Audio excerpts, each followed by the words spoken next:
हामिदन व मुसल्लियन अम्मा बाद फ़अऊज़ु बिल्लाहि स्समीइल अलीम मिनश शैतानिर रजीम मिन हमज़िही व नफ़्ख़िही व नफ़्सिही बिस्मिल्लाहिर रहमानिर रहीम व क़ज़ा रब्बुका अल्ला तअबुदू इल्ला इय्याहु व बिल वालिदैनि इहसाना।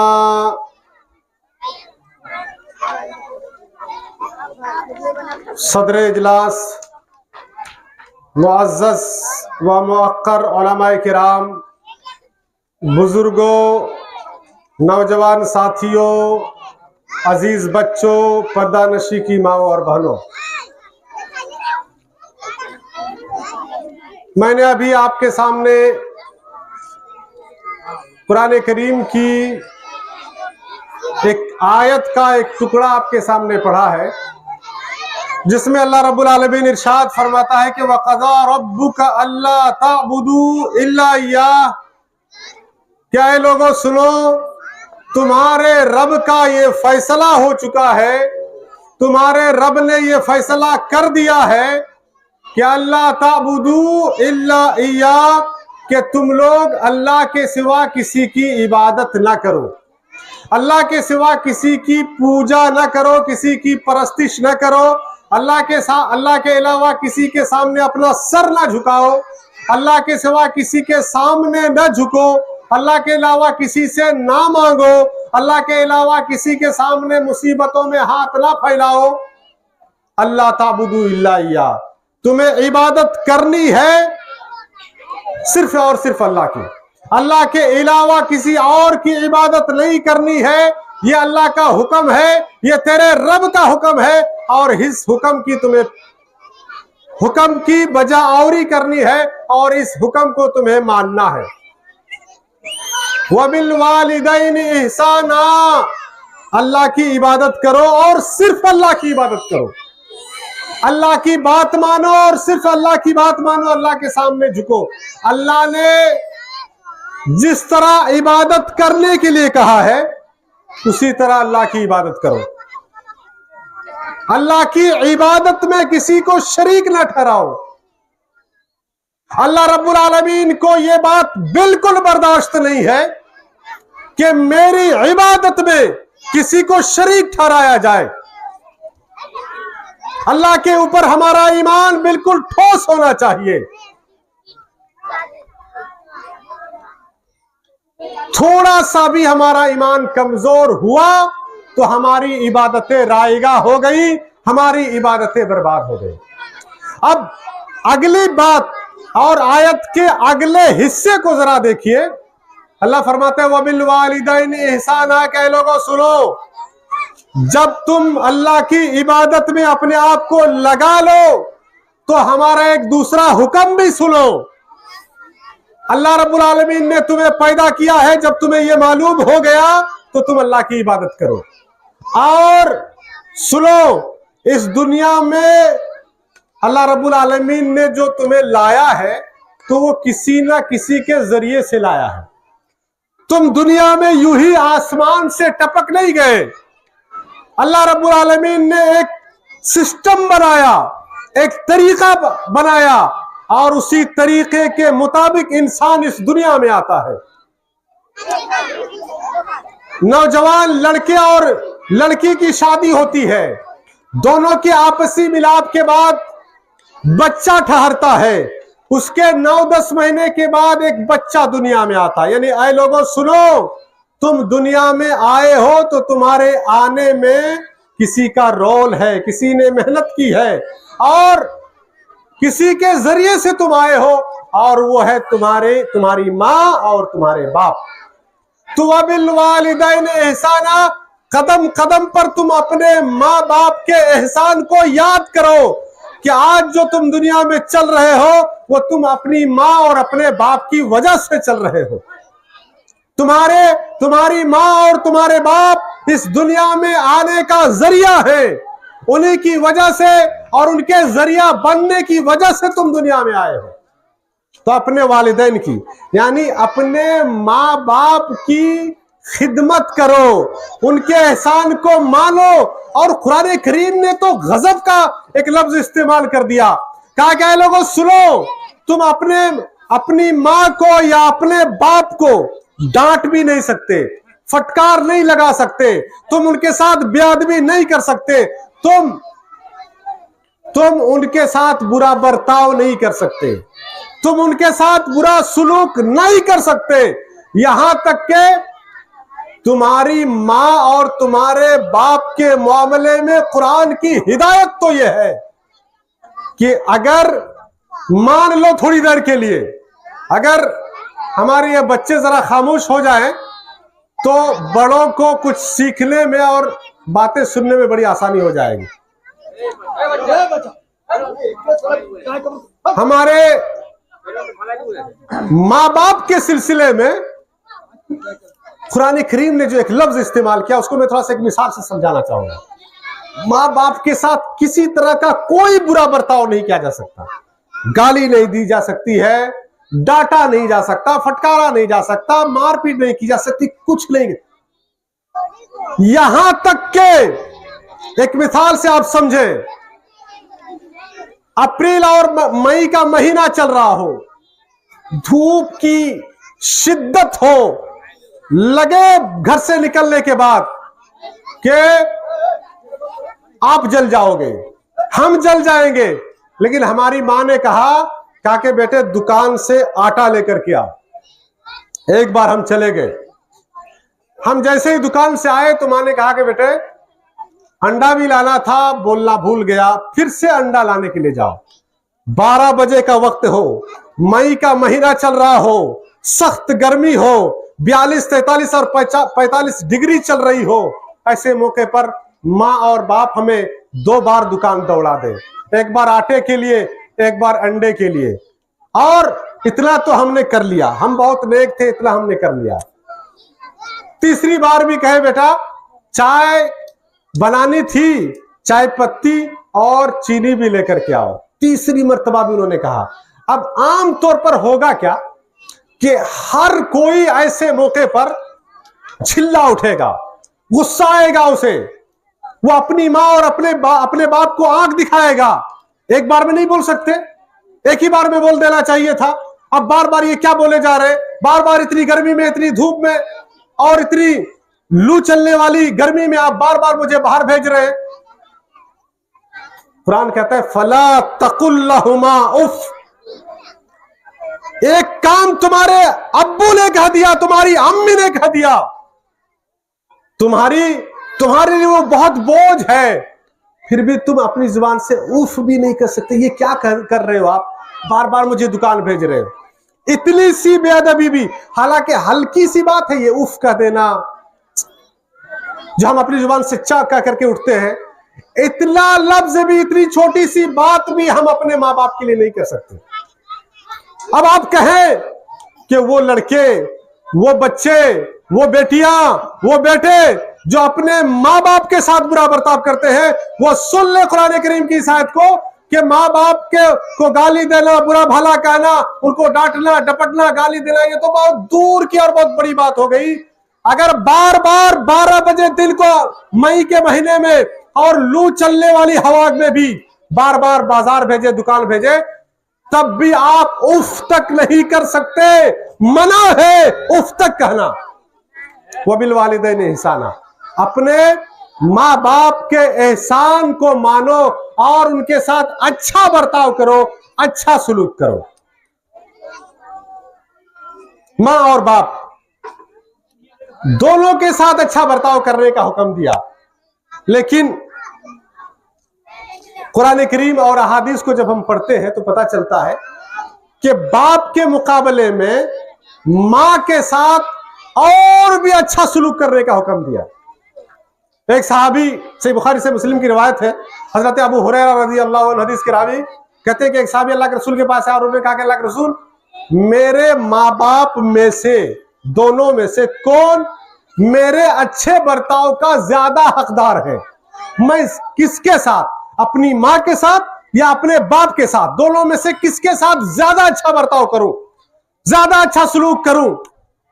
तो अल्लाह के रसूल सल्लल्लाहु अलैहि वसल्लम ने कहा कि उम्मुक, वो तुम्हारी माँ है जिनके साथ तुम अपना सबसे अच्छा बर्ताव करो, तुम सबसे अच्छा व्यवहार और अच्छा सलूक करो। उसने कहा कि अल्लाह के रसूल उसके बाद किसके साथ अच्छा सलूक करूं? अल्लाह के रसूल ने दोबारा कहा कि फिर तुम्हारी मां, वो तुम्हारी मां ही है जिनका दूसरा नंबर है। दूसरे नंबर पर भी तुम्हारे अच्छे सलूक, अच्छे बर्ताव और तुम्हारी नेकी का हकदार तुम्हारी मां ही है। उस आदमी ने कहा अल्लाह के रसूल फिर कौन मेरे अच्छे सलूक का हकदार है? फिर मैं किसके साथ नेकी करूं? अल्लाह के रसूल ने तीसरी बार भी कहा कि तुम्हारी मां, वो तुम्हारी मां है जिनके साथ तुम अच्छा सलूक करो और नेकी करो। 3 बार कहा।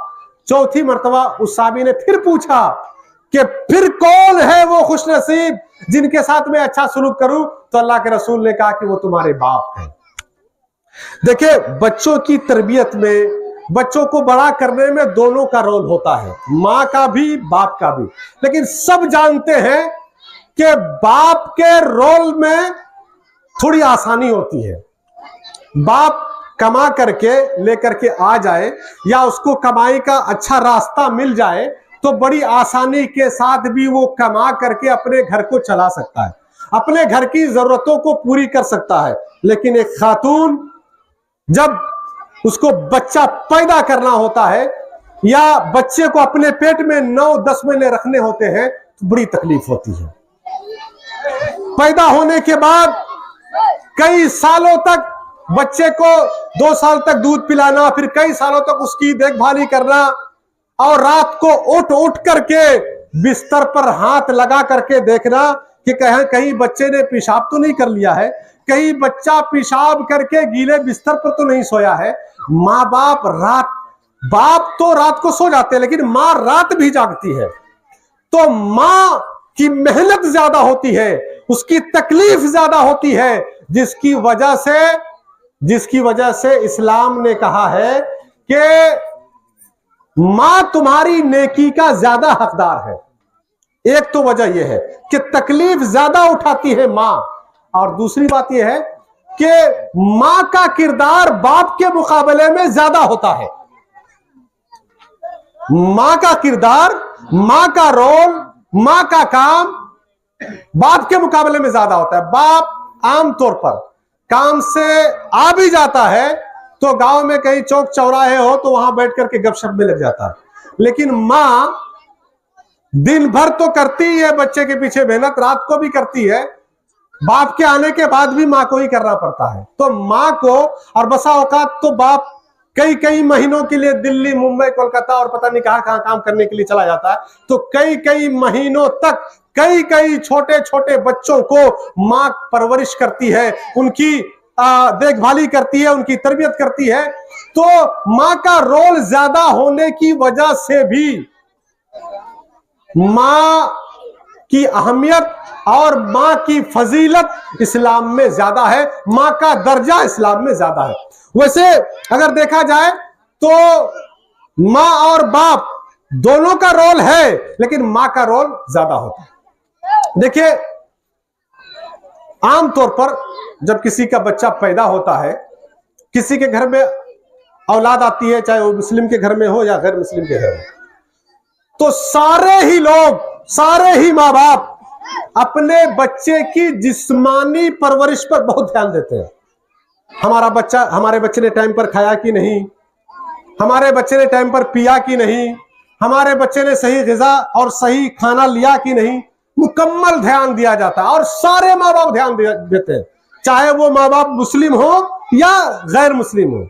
और दूसरा काम, जैसे थोड़ा बच्चा बड़ा होने लगता है तो सारे माँ बाप, चाहे वो मुस्लिम हो या गैर मुस्लिम, बच्चे को सिखाते हैं तुमको उसके साथ कैसे रहना है, उसके साथ कैसे रहना है, उसके साथ जिंदगी कैसे गुजारनी है, बड़े हो गए हो अब काम सीख लो, जिंदगी गुजारने का तरीका भी सिखाते हैं। ये सारे माँ बाप करते हैं। लेकिन जो इस्लामी माँ होती है वो उससे बढ़कर के 2 काम और करती है।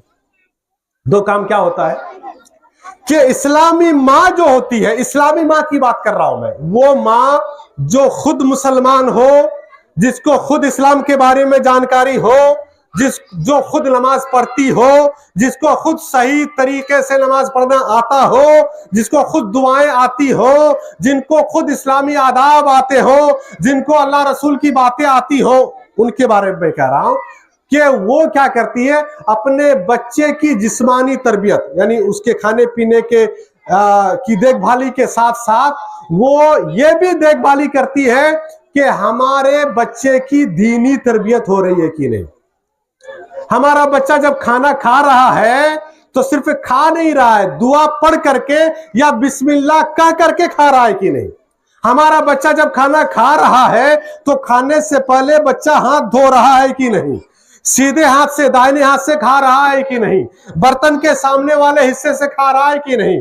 अगर शुरू में बिस्मिल्लाह भूल जाए तो बीच में बिस्मिल्लाह अव्वलहु आखिरहु पढ़ रहा है कि नहीं, माँ ये ध्यान देती है। खाना खा चुका बच्चा तो फिर माँ ये ध्यान देती है बच्चे ने दुआ पढ़ी कि नहीं, खाना खाने के बाद की दुआ उसने पढ़ी कि नहीं, नहीं पढ़ी तो माँ याद दिलाती है, दुआ पढ़वा देती है कि बेटे तुम खाना खाने के बाद की दुआ पढ़ लो। यानी एक इस्लामी माँ जो होती है वो सिर्फ आम माँ बाप की तरह सिर्फ अपने बच्चे की इस जिस्मानी परवरिश नहीं करती। जिस्मानी परवरिश का मतलब शारीरिक देखभाल, उसके बॉडी का देखभाल, उसके हाथ पांव, उसके खाने पीने और उसके शरीर की देखभाल सिर्फ नहीं करती है एक इस्लामी माँ, बल्कि एक इस्लामी माँ जो होती है जिस तरह बचपन में अपने बच्चे को गंदगियों से दूर रखने के लिए, पेशाब से दूर रखने के लिए, पाखाना से दूर रखने के लिए, गंदी चीजों से दूर रखने के लिए एक माँ क्या करती है, बच्चे को साफ करती है, नहलाती है, धुलाती है। ठंडी का मौसम हो तो गर्म पानी से उसको पोंछती है, नहलाती है, साफ रखती है। एक इस्लामी माँ जो होती है वो बच्चे के बड़े होते होते यानी जैसे जैसे बच्चा बड़ा होने लगता है वो माँ अपने बच्चे को बुराइयों से पाक रखने की कोशिश भी करती है, बुराइयों से पाक रहने की तालीम भी देती है। सिर्फ बदन से गंदगी को हटाने तक उसका काम नहीं होता, बल्कि बुराइयों से पाक करने की कोशिश भी करती है। आम माएं अपने बच्चों को नहलाने के बाद खुशबू लगा देती है, लेकिन जो इस्लामी माँ होती है, मुसलमान माँ होती है, वो अपने बच्चे को नेक अमल, अच्छे काम करना सिखाती है, नमाज पढ़ना सिखाती है, माँ बाप का अदब करना, चचा का, फूफू का और फूफा का, मौसा का, मौसी का, सबका अदब करना सिखाती है, नेक अमल करना, अच्छे काम करना और अच्छे काम की खुशबू लगाती है। बच्चा जिस गली से गुजरे तो मोहल्ले वाले कहें कि ये जो बच्चा है ये अपने माँ बाप का बड़ा फरमाबरदार है, ये जो बच्चा है कभी किसी से लड़ाई नहीं करता, ये जो बच्चा है कभी ये किसी से झगड़ा नहीं करता, ये जो बच्चा है कभी नमाज नहीं छोड़ता, ये जो बच्चा है कभी पढ़ाई से नहीं भागता। तो इस्लामी माँ जो होती है वो अपने बच्चे पर सिर्फ खुशबू, वो इत्र वाली खुशबू ही नहीं लगाती, बल्कि नेक अमलों की खुशबू भी उसके बदन में डालने की कोशिश करती है। आम माएँ जो होती है वो छोटे बच्चों के ऊपर, और आजकल तो तरह तरह के पाउडर आए हैं, पाउडर लगा करके बच्चे को खुशबूदार और अच्छी बू वाली बनाती है। लेकिन जो नेक माएँ होती है, जो मुसलमान माँ होती है, और मुसलमान माँ की गोद में अगर कोई बच्चा पल रहा होता है तो वो जो मुसलमान माँ होती है अपने बच्चे को सिर्फ डब्बे का पाउडर नहीं लगाती है, बल्कि ईमान का पाउडर भी छिड़कती रहती है। ईमान का पाउडर भी छिड़कती रहती है। तुम्हारा ईमान कैसा होना चाहिए, तुम्हारी रूह कैसी होनी चाहिए, अल्लाह की जात पर तुम्हारा ईमान कैसा होना चाहिए। अब ईमान के बारे में आप सुनेंगे इंशाअल्लाह।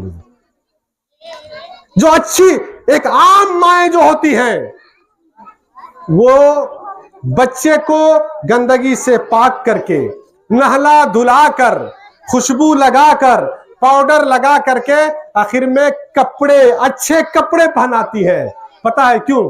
कि बच्चा हमारे घर से जब निकले तो उसका चचा भी उसको गोद में लेना चाहे, उसकी फूफू भी लेना चाहे, उसकी मौसी भी उसको गोद में लेना चाहे। तो आम माए जो होती है ये काम करने के बाद अपने बच्चे को अच्छे कपड़े पहनाती है, लेकिन जो मुसलमान माए होती हैं वो सिर्फ अच्छे कपड़े नहीं, तकवा का लिबास भी पहनाती है।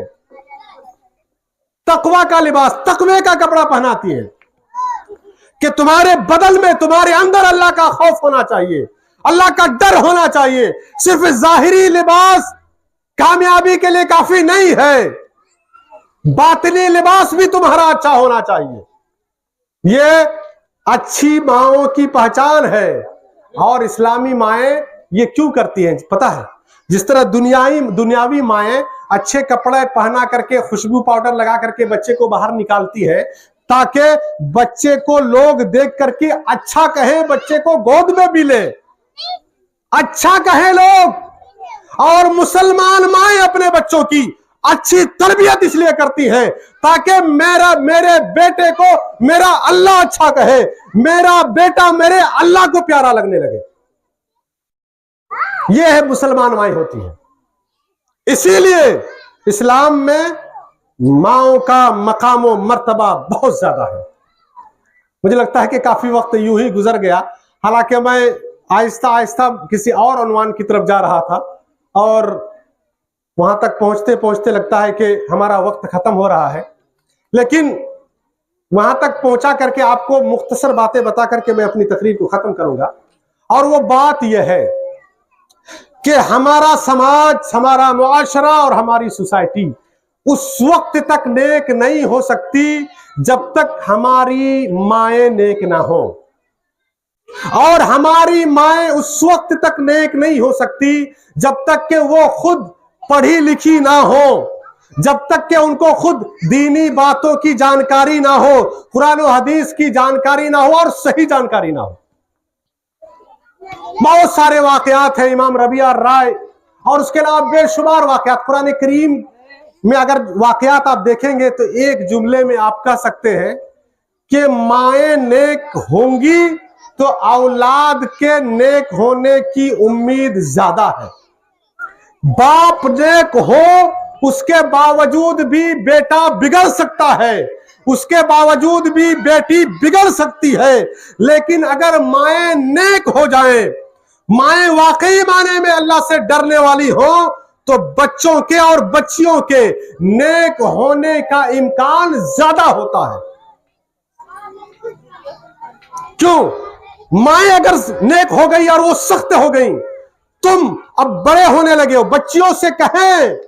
आज हमारे समाज और हमारे मुआशरे में बेपर्दगी आम होती जा रही है।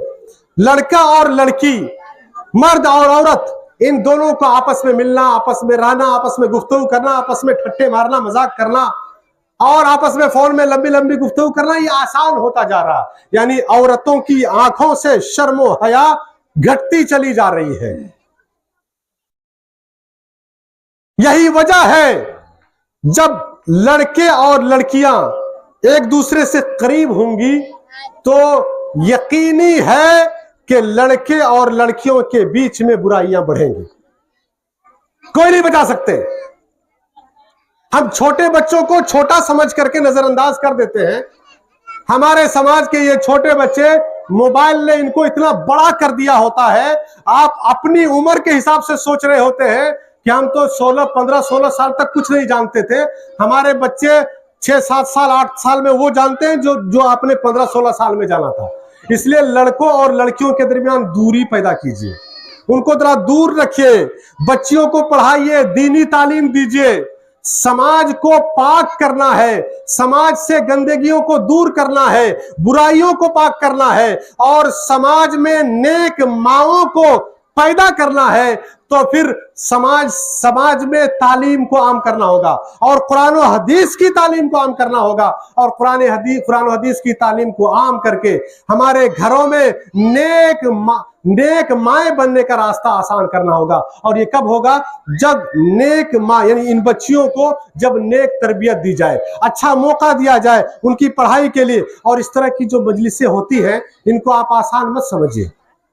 इसको आप इजीली मत लीजिए।